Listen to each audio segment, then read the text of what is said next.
What it's been like switching from a different field into studying nutrition coaching and working as a support coach at a new school. Switching from a career which was for me modelling fashion, beauty, into something that felt quite academic on the outside. Before applying, I was like, oh, I don't know if I could do this because maybe I've forgotten how to use my brain or not studied for a long time. What drove me to kind of commit to it was the passion, that desire to want to learn more, to be truly immersed in something I was genuinely interested in nutrition and well-being. It didn't feel so scary once I started, and once you realise the way the new school of nutrition works and how Kush teaches and David and Debbie and Welshie, you realise that you are really nurtured in an environment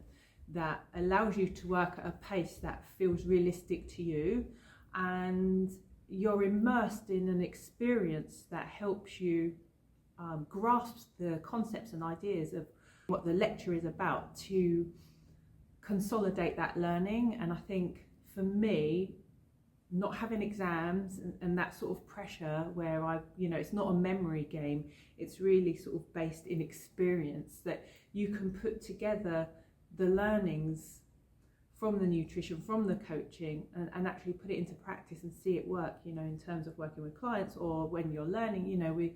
Some of us had done tests and we'd get these tests and piece it together with how we were feeling.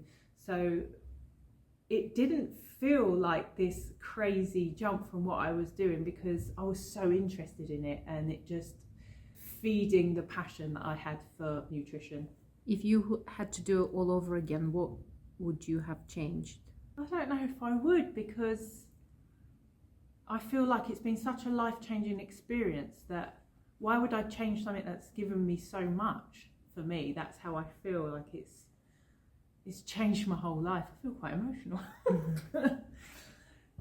I think maybe what I would change is I would put less pressure on myself to just know that I don't need to do it perfectly. You're always going to be learning, and so sort of the drive for perfection for me, or to feel like I need to know it already, kind of made things feel quite intense for me at times. And I think now, having graduated and I've come back in as a student support mentor, I feel like sitting back and listening to all the information again lands differently because that pressure's gone. So I think that, I would, if I was to do it again, I would try and have less pressure on myself. But that's the journey, isn't it? So can you change that about yourself? I don't know, but really deep down I wouldn't change it because I've achieved something so amazing that I loved every minute, and that's why I've come back to support the students as well.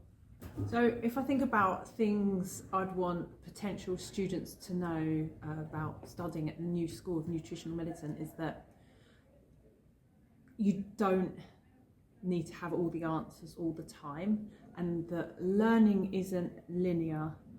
So it is about making the mistakes and learning from it, and that's how you grow. And if we were all perfect at everything, we wouldn't need to learn. So I think keeping an open mindset to how you learn and not thinking you've got to ace everything. So be a perfectionist in terms of how you study and the dedication and the time that you give it at home in between. But when you're in the class or doing the assignments, it's not about being perfect.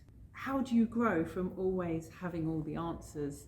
So just letting go of the perfectionist in the class, in the assignments, and just really allowing the process to be what it is, a journey of growth that goes up and down. You do need to dedicate that time to the learning. There's a lot to learn. There is a lot to learn, but it is doable. You can listen to podcasts, you can read books, you can watch YouTube videos. So letting go of the sort of old school system that many of us have kind of come from, that background, and thinking that's how we have to learn, and just allowing some freedom into the experience.